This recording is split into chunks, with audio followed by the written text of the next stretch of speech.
ካሌብ ዳኒን ባለኝ አቅም ሁሉ እበቀለዋለሁ ብሎ ለአባባ ተናግሯል ማለት ነው። አባባም ይሻላል ብለህ ነው ብሎታል። አዎ ይሻላል፣ እኔ ባለኝ አቅሜ ሁሉ እሱን መበቀል አለብኝ። የማን ህይወት ተበጥብጦ የማን ህይወት ይቀራል ብሏል። አባባ ምን ብለውታል? አንተ እኮ ብዙ ነገር ስህተቶችን ትሰራለህ፣ ስህተቶች ደግሞ ብዙ ነገር ከኋላ ይዘው ይመጣሉ። ስለዚህ ልጄ የሆነ ነገርን ስትሰራ መጀመሪያ ስትሰራው ገና ነገ ምን ሊሆን ይችላል ብለህ ነገን አስብ።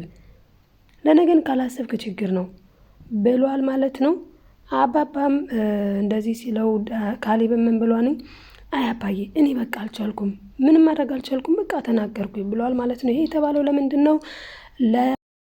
ለኤደን ስለ ዳኒና ስለ ቲና በመናገሩ ነው ይሄን የተባባሉት ማለት ነው። ከዛ መቀጠል ግን እንግዲህ ካሌብ ማግባት የሚፈልገውን የሚያገባውን መርጧል ማለት ነው። ትሁትን ነው ወይስ ኤደንን ነው?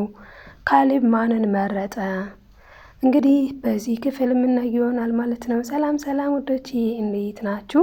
ሰላማችሁ ይብዛልኝ በያላችሁበት። ዛሬ ይዤላችሁ የመጣሁት ትሁት ድራማ ነው ማለት ነው። አዲስ የሆናችሁ ሰብስክራይብ በማድረግ ቤተሰብ ሁኑ። ነባሮች ላይክ ሼር ማድረጋችሁን አትርሱ። ለማዘዝ አይደለም ለማስታወስ ያክል ነው።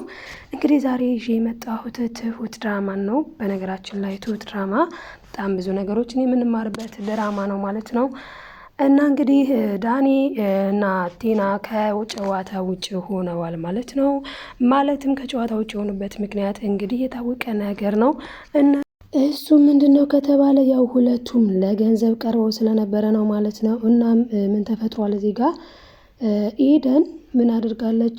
ማመን አቅቷታል። ኤደን በሰማችው ነገር ማመን አቅቷት ትሁትንም ጠይቃለች። ይሄ ማለት እንግዲህ ካሌብን አለማመን ሳይሆን ግን እንዴት ይሄ ሊሆን ይችላል ብላ ካሌብን ያለማመን ሳይሆን ብቻ ግን እርግጠኛ ለመሆን ትሁትን ጠይቃት ነበረ ማለት ነው። እንግዲህ ትሁትም ደንግጣለች ስታገኛት። እንዴ ምን ነው ኤዱዬ ደህና አይደለሽም እንዴ? ፊትሽ እኮ ደህና አይደለም ስትላት ጊዜ ደህና ነኝ፣ ባይሆን ወደዛ ጠጋ ብለን እናውራ ብላ አውርታታለች ማለት ነው። ያወራቻት ነገር ምንድን ነው? እውነት ነው ወይ የሰማሁት ነገር ዳኒና ቲና ሌላ ሪሌሽን አላቸው ወይ ብላ ጠይቃት ነበረ። እሷም አዎ እንግዲህ እንደሰማሽው ነው፣ ግን ማን የነገረሽ ካለች በኋላ ካሌብ ስትላት አዎ እንደሰማሽው ነው፣ እውነት ነው ነገሩ ብላታለች ማለት ነው። በዚህም በጣም ተናዳ ለምን ግን እኔ ለምን ብቻ በጣም አዝና አባባ ጋር ሂዳ ነበረ። እንግዲህ አባባም ያሏት ምንድን ነው በጣም የሚያሳዝነው ነገር ልጄ እኔ እኮ አስተውይ ብዬሽ ነበረ፣ ጠይቄ ደጋግሜ ስትጠይቂው ይነግርሻል ብዬሽ ነበር፣ ካልሆነም ደግሞ አንቺም ተመልከቺ ብዬሽ ነበረ ብሏታለኝ። እሷም እንደ አባዬ ግን እንዴት አልነገርከኝም? እንዴትስ ዝም አልከኝ? እንዴት ሁላችሁም ዝም አላችሁ? በማለት ብዙ ጥያቄዎችን ደርድራ ነበረ። ነገር ግን ለነገሩ እኮ ተውት፣ እኔ ማስተዋል ያቃተኝ እንጂ ብዙ ነገሮች በአጠገብ የነበሩ እውነት ነው ብላ ብቻ ኤደን ተቀብላለች። እውነቱን አምና ተቀብላለች። እንግዲህ ካሌብና ቲና ፍቅረኛሞች እንደሆኑ ኤደን ሰምታለች። ኤደን ሰምታም ግን ዳኒን እያገኘችው ነበረ። ለምንድነው ስታገኘው የነበረው ካልን እንደ በፊቱ ፍቅር እንደ በፊቱ ምናምን ሳይሆን ሁኔታውን ለማየት ነው። እና አግኝታውም ሳለሱ እንግዲህ ለምን አትስሚኝም አይነት ነገር ሲላት አይ ብቻ ፍቃደኛ እንዳልሆነች አሳይታለች። እሱም የሆነ ነገር እንደሰማች ጠርጥሮ ነበረ ማለት ነው። ምክንያቱ ደግሞ ሁኔታዋ ያስታውቃል። ብዙ ጊዜኛ የሰማነው ነገር ፊታችን ላይ ስለሚንጸባረቅ ደስተኛ ስንሆን ደስተኛ ፊት እናሳያለን። ከዛ አንጻር ተረድቷል ማለት ነው። እንግዲህ በዚህም የተነሳ በጣም ተናዷል። ጭራሹንም ይባስ ብላ ቲና 10 ጊዜ አሁን ላይ ምን እያለችው ነው? ግን ምን ሆነ ነው? ግን ተቀይረሃል። ይሄን በጣም ነው የረበሸው። ምክንያቱም እሱ የሚፈልጋት እሷን ለገንዘብ ነበረ። ኦልሬዲ ገንዘቡ የለም በቃ ምንም። አሁንም ድንገት የምታገኝ ከሆነ ብሎ ነው ከስሯ የማይጠፋው ማለት ነው እንጂ ለሌላ አይደለም። እሷ ለሱ ስትል ነበረ ባሏን፣ ትዳሯን፣ ሁሏን ነገሯን የተወችው። እሱ ግን ዋናዬ ነካሽብኝ እንዲህ በማለት ጸጥ አደርጋታለሁ እችን ኤደን ተብዬዋን ብላለች። በዛ ሰዓት ዋናዬንም አትነኪም አንቺን ጸጥ አደርግሻለሁ ብሏታል ማለት ነው። ለምን ዋናው ማናት? ኤደን ነች። እና እንግዲህ ኤደን የሚመለሰችው መልስ ለአባባ ምንድን ነው? አይ ልጄ እኔ እኮ አስተዊ ብዬሻለሁ፣ አስተዊ፣ መርምሪ፣ ጠይቂ፣ ለምን በይ። ብዙ ጊዜ በነገራችን ላይ የሆነ ነገር ሲያጋጥመን ለምን ማለትን መልመድ አለብን። እሺ ማለት በጣም ደስ ይላል በነገራችን ላይ እሺ ይበልጣል ከሺ። ግን ደግሞ ለምን ካልን እውነተኛ ነገሩ ላይ እንደርስበታለን። ኤደን በእርግጥ በራሷ ጊዜ እንድትደርስ ብሎ ነው እንጂ ሽማግሌው መናገር አያቅተውም ነበረ። እና የናቁት ያረጋን ራቁት ይላሉ ቤተሰቦቻችን ሲታረቱ። እና እንግዲህ ቲና እሷ በምትጸይበት ሰው ናት እንዴ በምትላት በትሁት ቲና ጉድ ተሰርታለች ማለት ነው። ባለቤቷ ማለትም ያው ስቲል ስላልተፋቱ ባለቤቷ ብንል ያስኬዳል።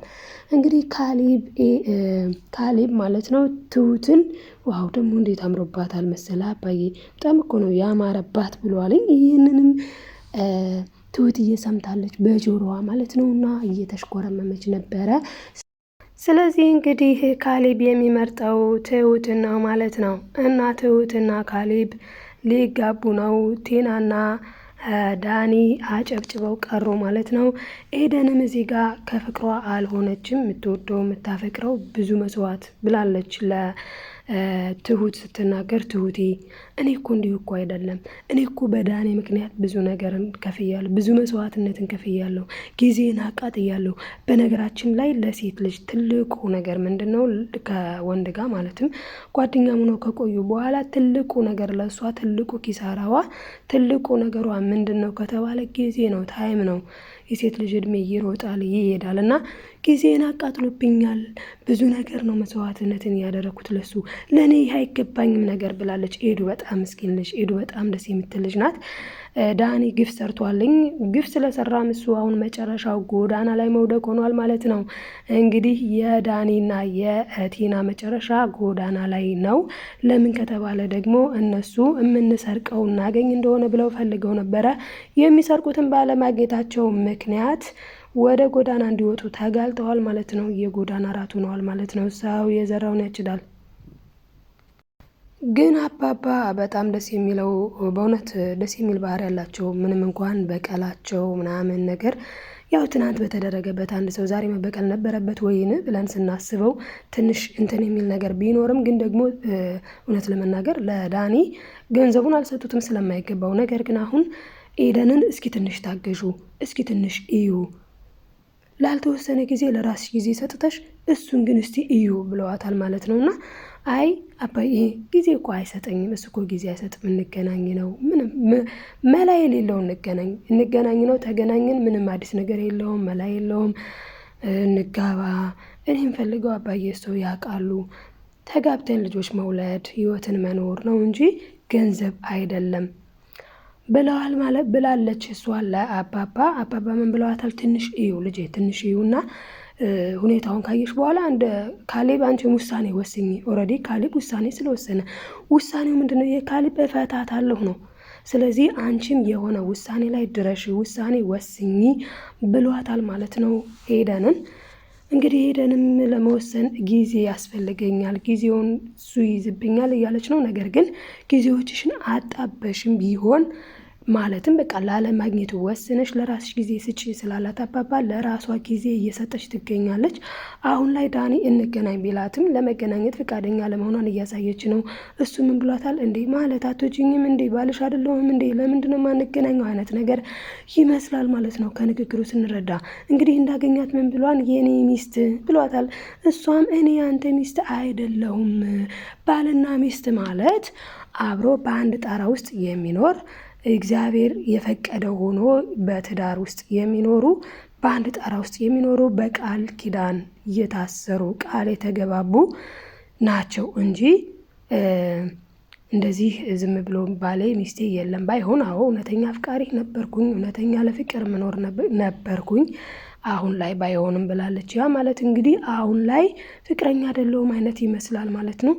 እንግዲህ ዳኒ በእሷ ማለትም በኤደን ስለተናደደ ደግሞ ማለትም ለምን እንደዚህ ያለችኝ የሚለው ነገር ስላለ 10 ጊዜ የሄደ ማለት ነው የሚረብ እና እሱ እየሄደ እንግዲህ ቲናን ይናገራታል ማለት ነው። አንቺ በቃ በአንቺ ምክንያት እኮ ነው፣ አንቺ አልጠግባይ ስለሆንሽ እኮ ነው፣ አንቺ አልታገስ ስላልሽ እኮ ነው። እስኪ ሁሌም እየከሰርን ነው፣ ሁሌም እኛ እየተሸነፍን ነው፣ እነሱ የበላይ እየሆኑ ነው፣ እያሸነፉን ነው፣ ምንም አይነት ነገር አልያዝንም፣ ምንም አይነት ነገር አልቀረልንም ይላታል ማለት ነው።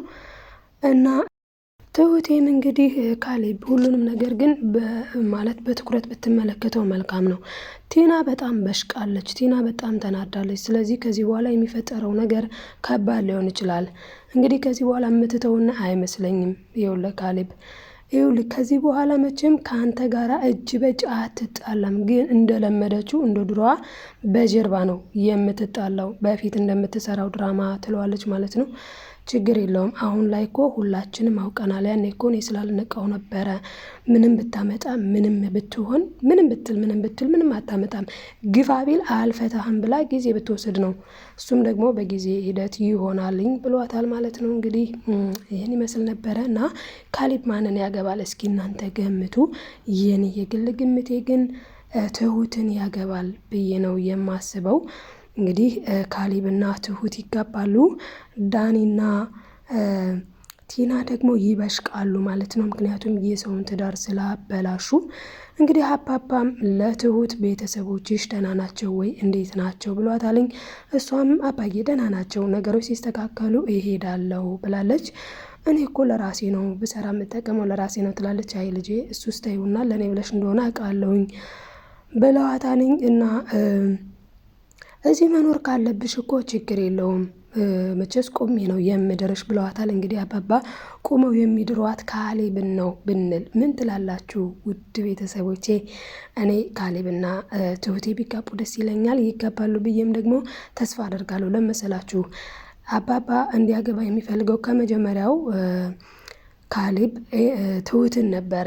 ነገር ግን በመሀል ኤደን ስትመጣ ኤደንን የመረጡበት ምክንያት ደግሞ አባባ በአንድ ድንጋይ ሁለት ወፍ፣ አንደኛ ልጅቷ መልካም ልጅ ናት፣ ትዳር የምትፈልግ ናት፣ ደስ የምትል ናት። ሁለተኛ ደግሞ ዳኒም እሱ የሰው ሚስት እንደሰረቀ የእሱ ምስኪ ስትነካ ምን ይሰማዋል እናየዋለን። የእሱን ንዴትና እሱን ለማናደድ እንጂ ትሁትን ነበረ የሚፈልጉት ማለት ነው። እና ትሁቴም ደግሞ በሄድም እኮ አባዬ እኔ ተመልሼ እመጣለሁ፣ ምክንያቱም እዛ የመኖር ሀሳብ የለኝም፣ እዚህ ነው የምኖረው ብላለች። አባባም ችግር የለውም እኔ እኮ አባትሽ ማለት ነኝ፣ ከፈለግሽ የምትሰሪው ነገር የሚያስፈልግሽን ነገር መክፈትም ማድረግም ያለብኝን የማድረግ ግዴታ አለብኝ ብለዋል። ውለታዋን አረሱም። ደስ የሚሉ ናቸው ማለት ነው። እንግዲህ ይህን ይመስል ነበረ። እንግዲህ በቀጣዩ ደግሞ ይዤላችሁ መጣ ይሆናል ቀጣዩን ክፍል። ውድ ቤተሰቦች እናንተስ ማን ይገባል ብላችሁ ታስባላችሁ? ሀሳብ አስተያየታችሁን ኮሜንት ላይ ጻፉልኝ ማለት ነው። አብራችሁ ስለቆያችሁ በእውነቱ ከልብ አመሰግናለሁ። ላይክ ሰብስክራይብ እያደረጋችሁ አበረታቱኝ። ባይ ባይ ውዶቼ፣ መልካም ጊዜ ይሁንላችሁ። ላይኳን አትርሷሉ። ባይ ውዶቼ።